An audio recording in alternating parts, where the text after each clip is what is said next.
What's going on, vinyl community? Welcome to another video with the Record Spinner. In today's video, I'm going to be doing yet another Kiss bootleg vinyl haul. Last time around, I focused in on bootlegs that consisted of the original lineup, all taken from the 1970s. This time around, I'm going to be focusing on the 1980s, a period where Kiss was both unmasked and masked, covers two sides of the coin. See what I did there?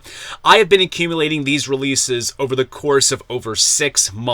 So the time has finally come to do this 80s themed Kiss bootleg haul, and there are tons of good stuff that I managed to get my hands on, mostly audience recordings, but with a few soundboards sprinkled in for good measure. So enough of the chit chat, sit back, relax, and enjoy the latest Kiss bootleg vinyl finds. First up is Accept No Imitations. This is an audience recording taken from the T.H. Barton Coliseum in Little Rock, Arkansas on November 29th, 1985 during the Asylum Tour. This was also the opening night of the tour, and in most cases with opening nights, you hear variations of a set list that is ultimately fine-tuned and consolidated as a tour progressed. So with a show like this is the most you'll get to hear the band play through stuff from the Asylum album. Tears Are Falling and All Night would be the tracks that survived the entirety of the tour, but early on they pulled out King of the Mountain and Any Way You Slice It, which are indeed very interesting to hear on this recording. The front cover features a live shot of Gene, and the back features a band photo with their very glammed out outfits. Gatefold features a collage of various live shots of the band, which is really cool to see. And there is also this cool little double-sided insert, which looks like a promotion of the Asylum album with the Accept No Imitations tagline, which the release is named after. Now, this release is limited to 500 copies. I managed to get my hands on copy 224. The first LP comes pressed on yellow with blue splatter vinyl.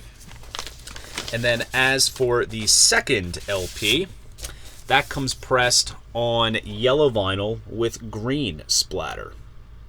Next up is Bruce Kulik Is Our Brother. This is an audience recording taken from the Brendan Byrne Arena in East Rutherford, New Jersey on March 29th, 1985 during the Animalized tour. In contrast with opening night of the Asylum tour, this is actually the last night of the Animalized tour. You get the band doing the general set list from the tour. There's a couple of moments where the band kind of flubs on some tunes, but they recover quickly, and the recording itself is a general enjoyable one. The band's levels are reasonably leveled, and there's no abstractions that take away from the enjoyment of the recording. The title of this release is a nice nod, since Bruce was initially brought in during this tour as a sort of stand-in for Mark St. John when he wasn't able to do a show due to his writer syndrome, and then he was made an official member by the end of 1984, and he is obviously featured prominently on the front cover. Some individual band shots on the back. And the gatefold has a cool shot of the band at the beginning of the show when they rose to the top platform and worked their way down to the stage. Now, this is limited to 300 copies. I have copy number 144, and this comes pressed on turquoise colored vinyl. Next up is Mark St. John, Under the Gun. This is an audience recording taken from the Broome County Memorial Arena in Binghamton, New York on November 29th, 1984, once again during the Animalized tour. Now, this show is an intriguing one, and that's that it stands out for being guitarist Mark St. John's last show with the band, the second of 2 full shows he did between this show and the previous night in Poughkeepsie, and the last of 3 shows total since Bruce Kulik played the first half of Mark's first show in Baltimore. Now, the recording itself is reasonable, reported to have been recorded on a Panasonic cassette master with a built-in microphone. It does leave out Lick It Up and a good bulk of Paul's stage raps, so it's a bit incomplete in places, but there's at least the historical connotation to the show that makes it intriguing. And if you're one like myself that has both this bootleg and the Off the Soundboard release from Poughkeepsie, then you have the only 2 full shows that Mark did with the band. Now, the cover features a band shot with Mark, same with the backside here, and there is also this giant fold-out poster, which I will show on camera. Hopefully you guys can catch all that. Looks really cool. And this release also comes pressed on orange vinyl. Next up is Alive 86. This is an audience recording taken from the Market Square Arena in Indianapolis, Indiana on January 16th, 1986 during the Asylum Tour. This is a rather solid recording since it provides a solid balance between the audience banter and the band's performance. Not one component comes across as overbearing, and it's certainly one of the better audience recording representations from the Asylum Tour. As for the set list, this is certainly one of the more condensed shows out there, since outside of solos and covers, there are 12 songs that make up the set, which is crazy. Bruce Kulik gets a cool solo spotlight here. You can hear Gene shooting rockets out of his bass during his solo. There's Eric's synth drum showcase during his solo. The band does their usual rendition of O Susanna, as they often did during the most of the 80s tours, and they even did covers of Led Zeppelin's Whole Lotta Love and The Who's Won't Get Fooled Again. So there's a lot going on that makes this show unique and enjoyable, but let's talk about the packaging here. Right off the bat, it looks like an 80s rendering of the Alive 2 artwork with various graphics and color schemes borrowed from the Asylum artwork. There is a thin sort of OB-esque type strip which states the "Accept No Imitations" slogan. Here's also the back cover with the maximized photos that appear on the front. The gatefold has a nice wide-angle stage shot of the band, which is awesome. There is also a great sort of exclusive tour book, which has some phenomenal live shots of the band looking their most glam with the insane outfits. I'll just kind of try to do a reasonable flip through. Won't try to take up too much time doing it page by page, but you basically get the gist of it. But very cool stuff. And hell, there's even this little nifty sticker sheet, which is a good bit of fun here. And this pressing comes pressed on sort of marbled light pink colored vinyl. Next up is Kiss Tour 80 Unmasked Cone 1980. Now, forgive me if I mispronounce this, but this is a soundboard recording taken from the Aufgenommen in der Sporthalle in Cologne, Germany on September 30th, 1980 during the Unmasked Tour. Now, this is one of those cases where soundboard recordings at times can sound a bit uneven to the point where they sound like phenomenal audience recordings, perhaps down to the way it was recorded and captured onto tape. It is still very enjoyable, and it doesn't take away from the rather playful yet to the point performance the band gave on this given night, and the audience was every bit of receptive to them, even chanting to hear the song I Want You during the encores. Now, the only song missing from this show is Black Diamond, so an audience recording of the song from the show at Rebstockeland in Frankfurt, Germany on September 13th was used to give a complete show. Now, keeping it in line since the recording took place in Germany, I love the way that the artwork makes use of the modified Kiss logo, which was used exclusively in Germany due to the lightning bolt style S's being somewhat reminiscent of the Schultz-Staffel. Cool photo collage of the band on the front, and the back has the band taking the end of show bow. There is also a giant fold-out poster. Once again, these bootleggers love to include these giant oversized posters that are suitable for framing, of course. As you can see there, there's that German-style logo. And this pressing comes pressed on white vinyl. Next up is Crazy Nights World Tour 1987 to 88. A bulk of this release is taken from an audience recording taken from the Market Square Arena in Indianapolis, Indiana on December 27th, 1987. And then there's some extra tracks from the show the previous night at the War Memorial Coliseum in Fort Wayne, Indiana during the Crazy Nights Tour. Now, both sets of material are phenomenal sounding for audience recordings. Not too much audience interference, and all the levels are right at the sweet spot, and it goes to show as time progressed the quality of audience recordings indeed go up.